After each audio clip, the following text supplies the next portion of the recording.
Hello and welcome to Health Matters on Channels Television. Thanks for staying with us. I am Mary Alale Yusuf. The digestive system is the gateway to nourishment. It works to fuel every cell in the body and get rid of waste. Neglecting the digestive system can have adverse effects that influence every part of one's life. Diet and other lifestyle choices greatly impact digestive health and are often areas where small changes can have a great impact. The digestive system starts at the mouth, includes the stomach and intestines, and goes down to the anus. Many structures in between, like salivary glands and the liver, are also included. According to the World Gastroenterology Organization, 1/3 of the world's population has some form of digestive symptoms. Most common are bloating and constipation. Joining us from our Abuja studio is consultant family physician and vice president of Medical Initiative, Dr. Agbo Ebuta. You are welcome to the show, sir.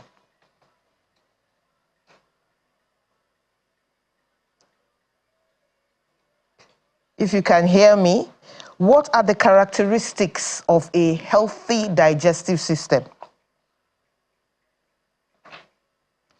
Thank you for having me. It's always a pleasure to be here. Yes, I was asking, what are the characteristics of a healthy digestive system?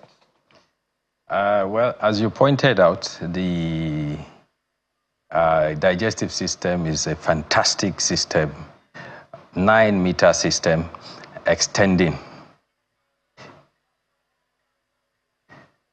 Yes. I was saying that if you can hear me, and as you pointed out, it is a 9-meter fantastic system that extends from the mouth to the anus and is responsible for the maintenance and the propagation of civilization. And I say so with all sense of seriousness, because imagine if we can chew and swallow food, but we cannot digest. And also imagine if we can digest this food, but we cannot absorb these nutrients into our body to nourish us.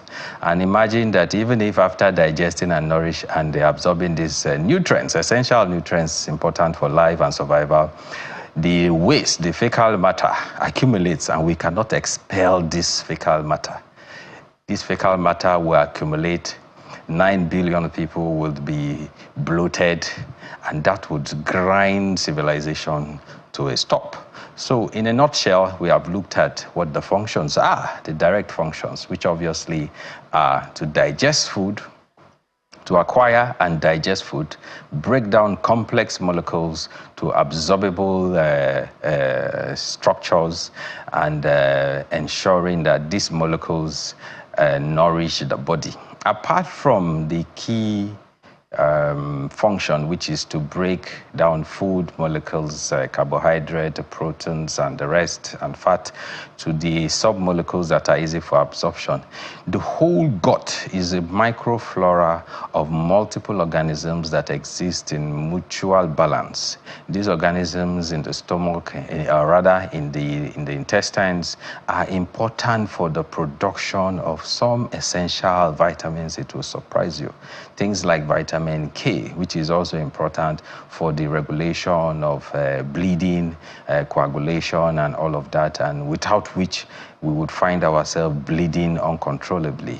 Amongst other things, obviously, would be the balance it creates in the system, because there is also a network of neurons called the vagus nerve that travels through the intestines all the way down, and it's important, and it has unusual connections to the state of health of patients to a large extent. So the functions are quite significant.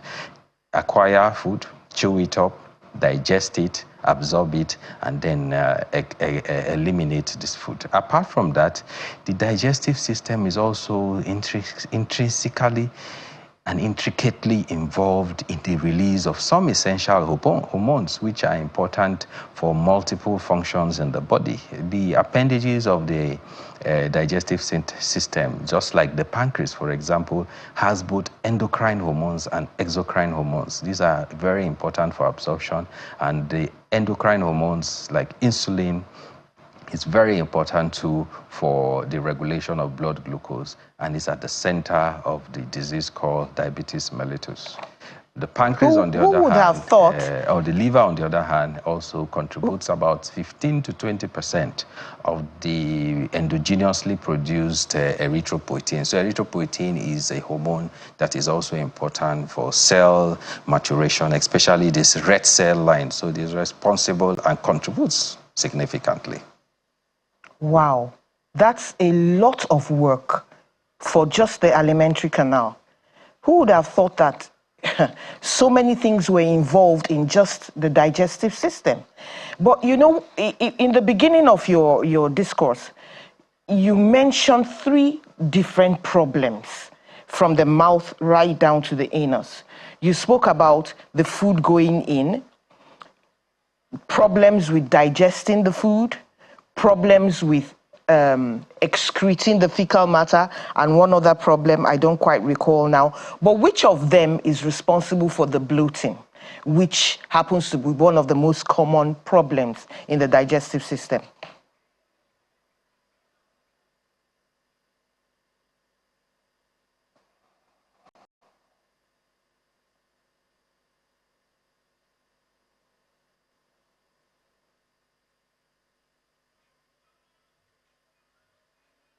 About bloating is that bloating can present as a straightforward health problem or a complex health problem. So sometimes if you eat a particular meal and because of problems with digestion or the nature of the meal, or because of the nature of the meal, or because of a problem even in the intestinal wall, the kind of enzymes that are there's a deficiency, like in lactose intolerance, either acquired or congenital to a large extent, where the person has an inability to break down the lactose, which is the important carbohydrate that is found in milk. So that accumulates in the intestine, and as bacteria break them up, they create gases. If some people eat certain meals, generally these meals create a lot of gas, and so they have bloating. Some other people may have certain conditions associated with H. pylori infestation. H. pylori infestation is incriminated in abnormal functions of the stomach, the intestines, the duodenum to a large extent, because they promote the persistence of peptic ulcer disease. A patient may have H. pylori and may not have any problem. But if a patient has H. pylori, it increases the chance that this patient may develop peptic ulcer, which may progress to gastric cancer, as the case may be. One of the common presentation of this is a bloating sensation. Other causes of bloating may just be what you call functional neurological disorders.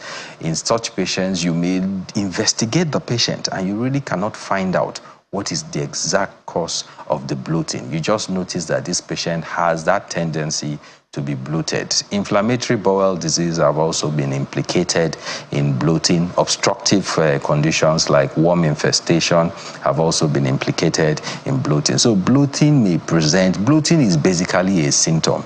It does not tell you what the cause is. It is left to a skillful physician to evaluate the patient, examine the patient, and run necessary investigations to determine what the cause means. And to add to that, even cancers can cause cancers of the GI tract, can also present as bloating. So bloating may be just a sinister sign, or may be just a benign sign to be ignored. But every patient with bloating should be properly reviewed, and where it is persistent and chronic, it should be comprehensively investigated. Talking about symptoms that point to a problem that somebody has, can you tell from the type of gas that a person passes the state of the digestive system, the state of the gut? Yes, interestingly, that is a possibility.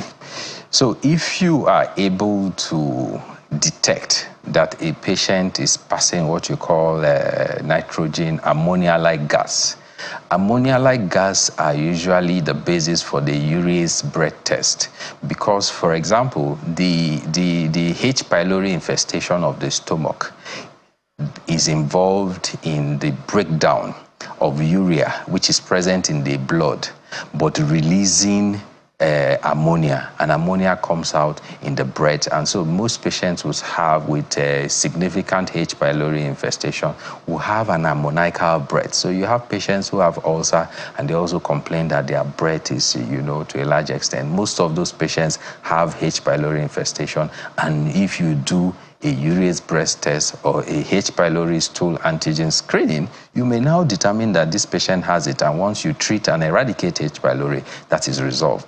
If a patient, for example, is passing stool and this stool is offensive, it may necessarily mean that this person has an intestinal infestation that is responsible for breakdown of incompletely digested food matter and the release of very offensive sulfide gas. So sulfide gas can be very offensive. It is present in some form of amino acids, the sulfur component. So by the time it is broken down by the bacteria present in the large gut, the large intestine, some of this gas can pass out. And so some people would find that themselves passing very offensive gas. And in such patients who are flatulent, it may just be that food is being broken down by bacteria in the gut and is releasing sulfide. So there is a significant number of gases. Some patients may pass what you call benign gas in a condition called aerophagia, where patients are just swallowing air, which can be it can be a psychiatric manifestation or a psychological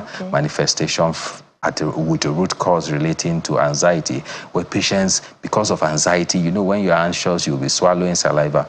So in that situation, the aerophagia occurs, they are swallowing a lot of air, and that results in a lot of belching. So once you are able to take a proper history and examine the patient and investigate, you may be able to dissect the causes of all of this. Some patients may have slow mobile digestive system, meaning that the transfer and the migration of food in their intestine is a bit slow. That also means that the bacteria has more time to act on the food matter within the intestine, producing byproducts which are solid and gaseous. The gaseous obviously will manifest as the passage of gas to a large extent. So yes, indeed, from a pattern of the smell of the gas, the flatulence, the route through which this gas passes, whether by mouth or through the anus, you can hazard a guess, but you probably would need a proper investigation to come to a conclusion on that matter. Okay. Before we go to the break, there are some food components that experts talk a lot about. One of them is fiber. Can you tell us a bit about fiber and why so much talk about it?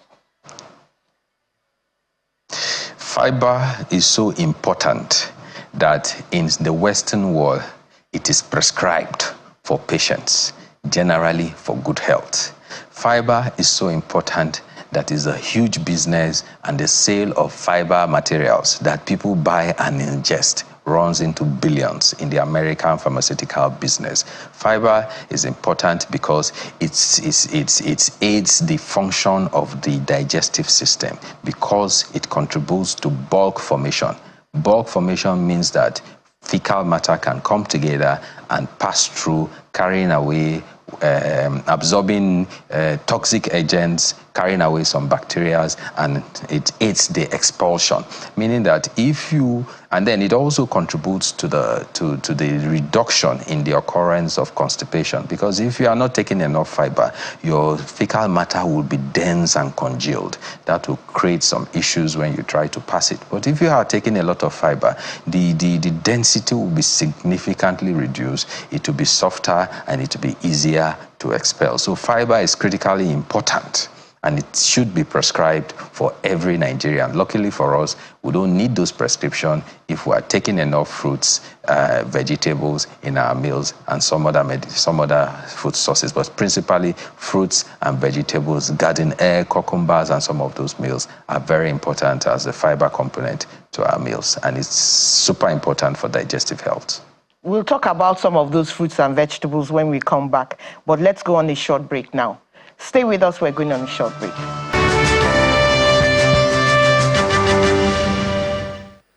Welcome back. This is Health Matters on Channels Television, and we're talking about digestive health with Dr. Agbo Ebuta. You can call 0808-054-2233 with any questions on digestive health. You can also send a message at CTV_Mary A, or send me email to moalale@channelstv.com, while we'll continue with the conversation. Dr. Ebuta, we're talking about fruits and vegetables. We seem to have a massive problem now in Nigeria where many people are afraid to buy fruits because of forced ripening. For example, some people say when they take bananas, they have stomach complaints because of carbide. Is there some truth to this? And what can we do about it? There is absolute truth to it. I can say that, and I can say that again. What can we do about it? Well, practically speaking, it may be a challenge, but where there is the will, there is a way.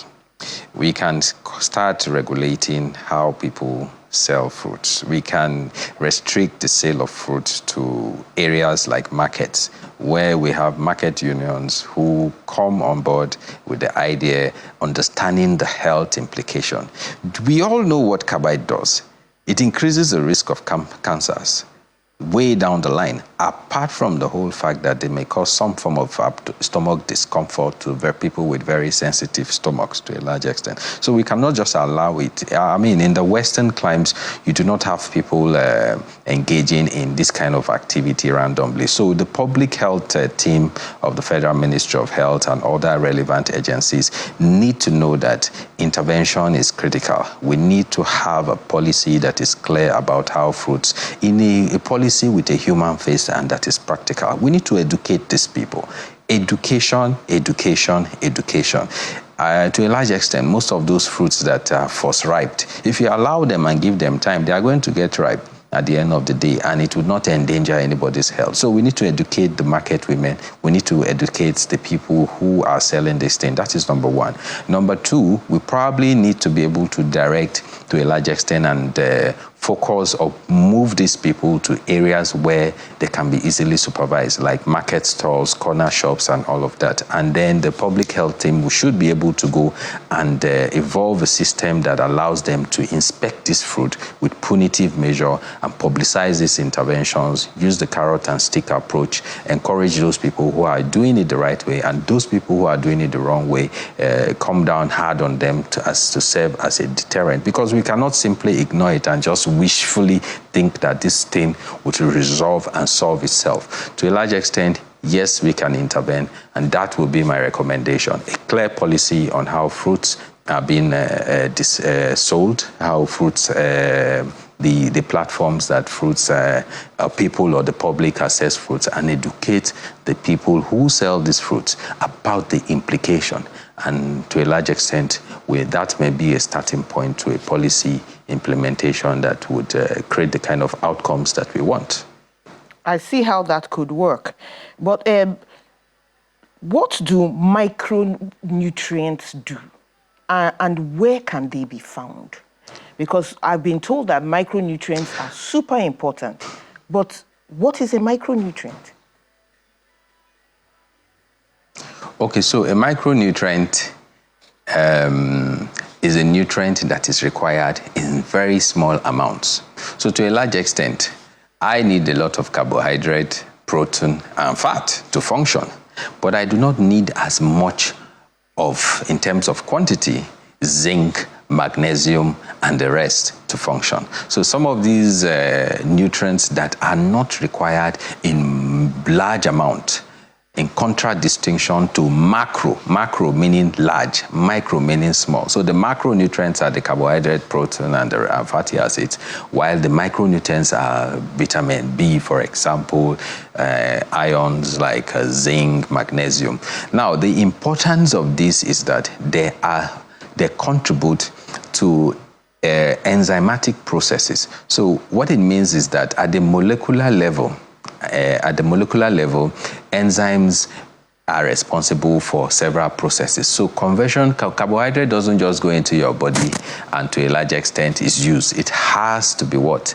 Converted to a molecule that is usable, and then it has to be broken down to an energy format. For those things to happen, enzymes are involved, and to a large extent, micronutrients play a critical role in those enzymatic processes that occur at the molecular level. That's why it's important to say that micronutrients are needed in small amount, but they are very important. They can be said to be small but mighty.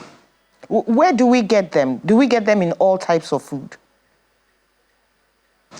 Well, you get them in quite a rich spectrum of food, but some foods to a large extent may contain more. So you have certain fruits to be said to be richer in magnesium, other kind of meals to be rich in zinc, some other types of meals to be rich in iodine and the rest. So you can get it from a high variety of food, both animal and plant-based foods, but they are available. But sometimes when people do not have access to a balanced diet, who do not, especially during restive periods where you have a displacement of communities due to insurgency, security challenges, droughts, or natural disasters, people suffer the implication of malnutrition. And malnutrition affects both macro and micronutrients. So even if you start giving them gari and rice and macronutrients, if you do not supplement and provide these tiny molecules that are also important, the person is not going to recover fully. You mentioned a problem or something that could be a problem which does not arise from a food source. You said anxiety can cause gas, bloating. Are there other problems, digestive problems that are not without an origin from food?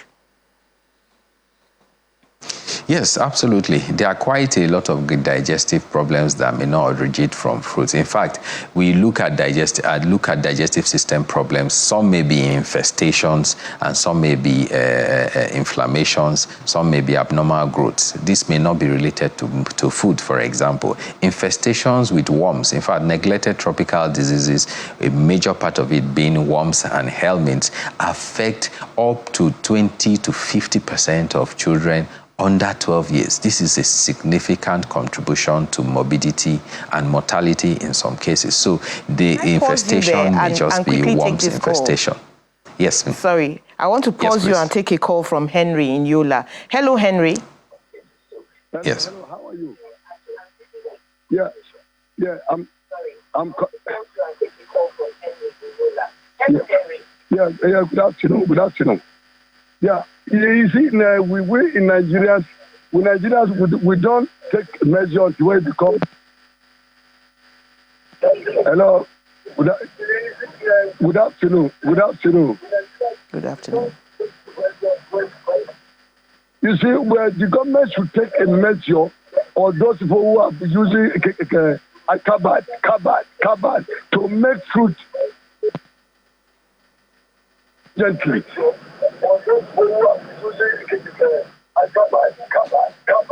Okay, Henry, I think I've got the gist of what you're saying, but you're breaking now.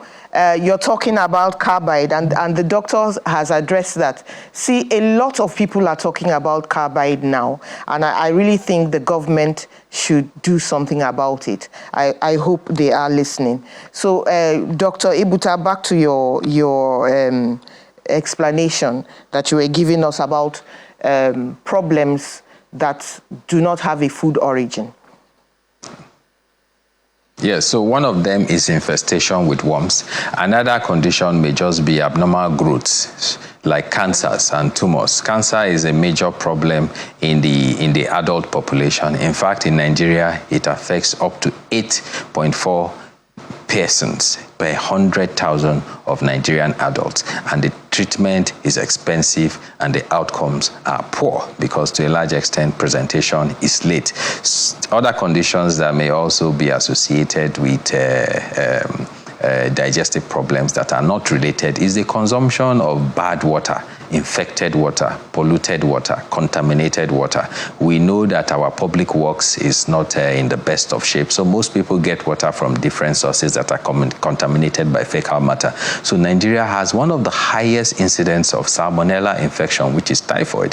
Salmonella infestation is very high in our population. In fact, almost one quarter of the children who die under 5 in Nigeria die as a result of diarrheal diseases, which is commonly I really have to stop you there. We've run out of time, but just a one-word answer. Mike is asking, is it okay to take fiber supplements regularly? Yes or no? Because we've got to go. It's okay to take it if you don't have a balanced diet. You can supplement with that. Absolutely. Okay. And then some people with diverticulitis, yes, they need it. Thank you so much for coming on the program. As usual, we can keep going on and on. Thank you. And we'll probably have to have a part 2. Thank you so much, Dr. Agbo Ebuta, for coming on the show. You're welcome. And thank you. Always a pleasure. Thank you too. Thank you back there at home and in your office, on your computer, wherever you are watching Health Matters. It's been wonderful to have you. Enjoy the rest of your day. I am Mary Alale Yusuf.